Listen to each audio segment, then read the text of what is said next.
You guys all know the story about the innocent Ukrainian woman who was brutally taken out of this world by a repeated thug, criminal, psychotic lunatic, right? Multiple times this man been in a revolving door, been in and out of jail, right? This story that you guys are about to hear is the reason why we're hearing stories about the Ukrainian woman. And I'm telling you right now, if you are someone that might be a little bit triggered when it comes to children, you may want to stay away from this one. At the same time, we got to hear about this information, folks, because this justice system that we got going on right now is the reason why we're hearing stories about the woman from Ukraine.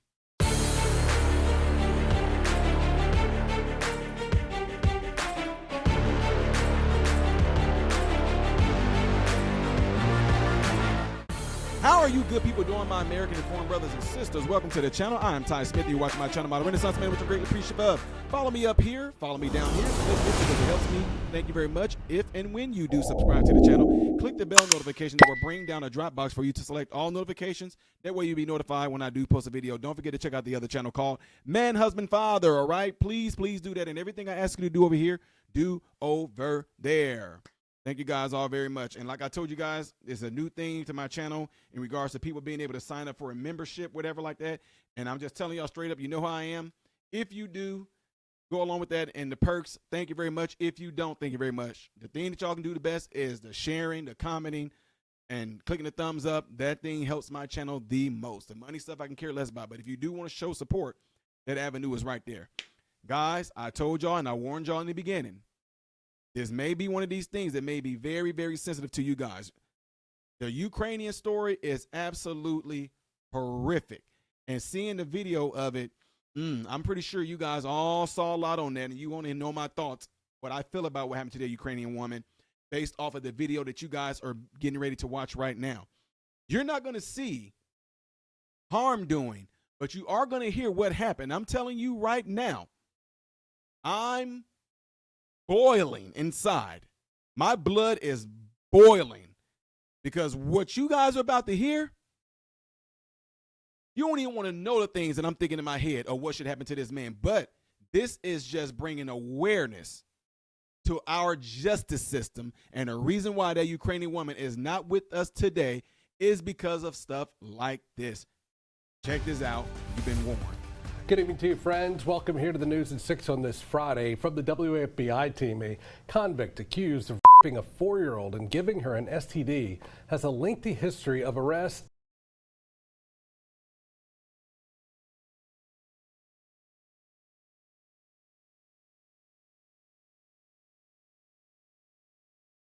Do we need to go on? You heard that. You heard that.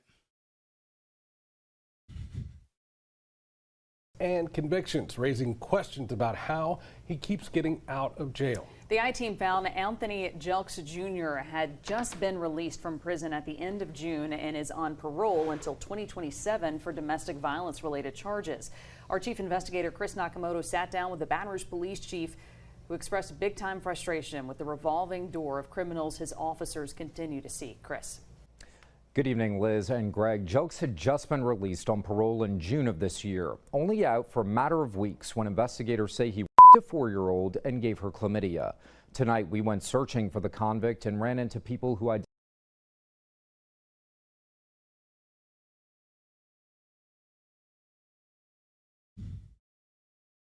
Yep. 4 years old. 4-year-old, y'all.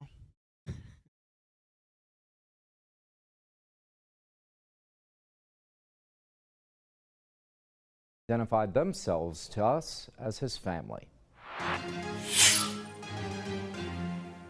Anthony Jelks is only 25, but is well known to Baton Rouge police, causing problems over the years spelled out in a plethora of paperwork filed with the 19th Judicial District Court. It's extremely frustrating. Baton Rouge Police Chief T.J. Morse sat down with us Friday, expressing frustration after the same man is now accused of raping a small child. We've arrested him 6 times over the last 6-7 years. He's everything from firearm charges to domestic abuse battery, violation of protective orders. He's currently on probation, supervised probation, by probation and parole. So it is definitely somebody we are doing our best to go after, and if anybody out there knows where he might be, please give us a call. The WAFBI team found court records showing Jelks was arrested in 2020, accused of punching a woman in the face with a closed fist.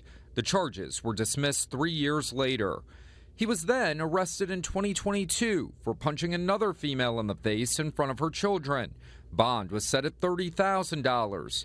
He pled guilty to domestic abuse battery and was sentenced to 6 months in prison. In 2024, he was arrested again, this time for battery on a dating partner and resisting an officer. He was already on probation and placed on a probation hold. He pled guilty to battery of a dating partner and received 6 more months in prison and was released at the end of June. Chief Morse expressing frustration at what he describes as a revolving door of the same offenders. It is an issue when we're arresting the same people over and over and over again. When earlier this year, we arrested somebody for murder we had arrested them 3 times within a year and a half for either homicide or attempted homicide, and then finally another homicide, and just keep getting out on bonds. In all of Jelks' arrests, detectives noted his home address at this house on Jackson Street. We went looking for him Friday after this new arrest warrant was issued for him, after investigators say he a 4-year-old and gave her an STD.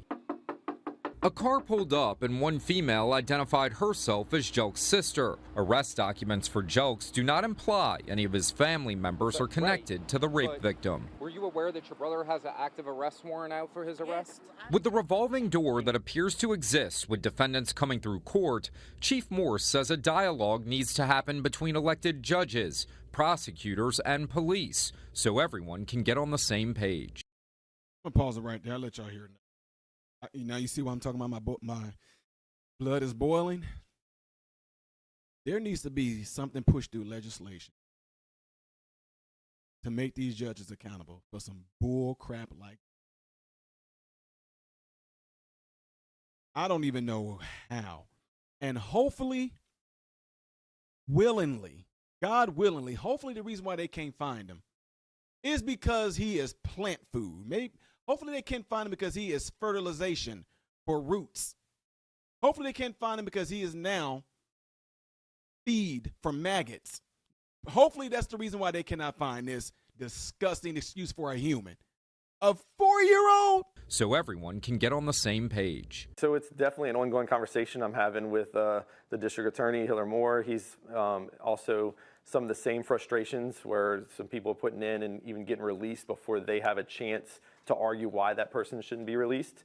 And so trying to work with them, trying to get all the judges and now commissioners, because a lot of times the commissioners are the ones setting the bonds, on the same page, or give us a little bit more time so we can tell you why this person shouldn't be released or why they should have a higher bond.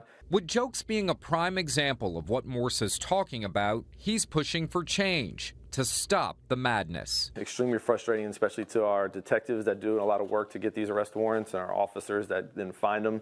And it's something that we talk about all the time, about low bonds. And some of these things with domestic abuse battery, some of the bonds were $3,000, $15,000 for weapons charges, things like that, which I think are too low. I think that some things need to be looked at. Investigators noted that Jelks was also in trouble in 2022 for indecent behavior with a juvenile, but there's no record of those charges in Baton Rouge. Here's another look at Anthony Jelks Jr. If you know where he might be, contact Crime Stoppers. You know that number, 344-STOP. For the WAFBI team, I'm Chris Nakamoto. Greg, Liz. All right, Chris, thank you. What I'm talking about. You see what I'm talking about? My God, sometimes you do wish that there was a time where we were just kind of back like in the wild, wild west sometimes. Like, don't y'all wish that sometimes there was like them things you could put out right there? Wanted, deceased, or alive? Bring that back. Bring that back. You want to put some criminals on notice, baby. Bring that back. You wouldn't have to worry about if anybody sees him, if anybody sees. You wouldn't even have to worry about that. Can you imagine? Can y'all imagine? Forget all of it. If you see this person in the least to an arrest, call 423-TIPS. Crime Stoppers. Can you imagine if there was banners and stuff going around and all these phones? It'd be like do it like some John Wick like type stuff. Everybody got a phone. If you want to be a part of this dead or alive federation, can y'all imagine? In Baton Rouge? Oh my God. Everybody would be looking for this dude. Wanted dead or alive? By the time this news story even made it, yeah, we got him. We got him. Yeah, I'm his cousin. Yeah, I took him out. Y'all said they're alive, right? Do I get my $100,000? Case closed. Bye. Oh, yeah, y'all can afford $100,000 because it's going to cost more than that to keep him in prison for the rest of his life, or the 15, 20, 30 years that he may do, or he may not do. Because apparently this revolving door means nothing. It doesn't scare them. Woo, that would be awesome to push something like that through legislation. Now we are a society of order. No, we're not. That would put society in order. Can y'all imagine pedophiles? Sexual assaulters? Can y'all imagine people that commit certain crimes like that, especially to some kids? They wouldn't even be dead or alive. It'd just be wanted dead. But if he happens to turn himself in to the police, maybe he can stay alive. Yo, it'd be so, oh my God. We don't even have to worry about playing lottery or nothing anymore. You talk about economy booming. What? Anyway, y'all, let me stop. To those of you that may have got triggered by that, I'm sorry, but I like getting these stories out because I want people to stay informed. And the fact that it was able to happen to this 4-year-old, you don't even want to know what I think about parents or a parent. I don't even know how this even happened. If you are a real parent, there's no way this would have happened. Trying not to get loud and scream or yell or anything like that. You guys let me know what y'all think about. What do you think should happen? You think that my idea of proposing like a back in the Wild Wild West poster of a bounty, dead or alive, do y'all think that's a good idea? Tell me why you think it is and tell me why you don't think it is. Put in the comments below after this video. Don't forget to do what you guys see in this elements right here that would greatly help my channel. The next video I'm doing after this one is going to be up there. Things I did as of yesterday right here. Subscribe by clicking that right up there. I am Ty Smith, Model Renaissance Man, hoping and praying that every last one of you have food, shelter, and clothing. And most of all, praying every last one of you guys are in great health mentally, physically, emotionally, spiritually. God bless you.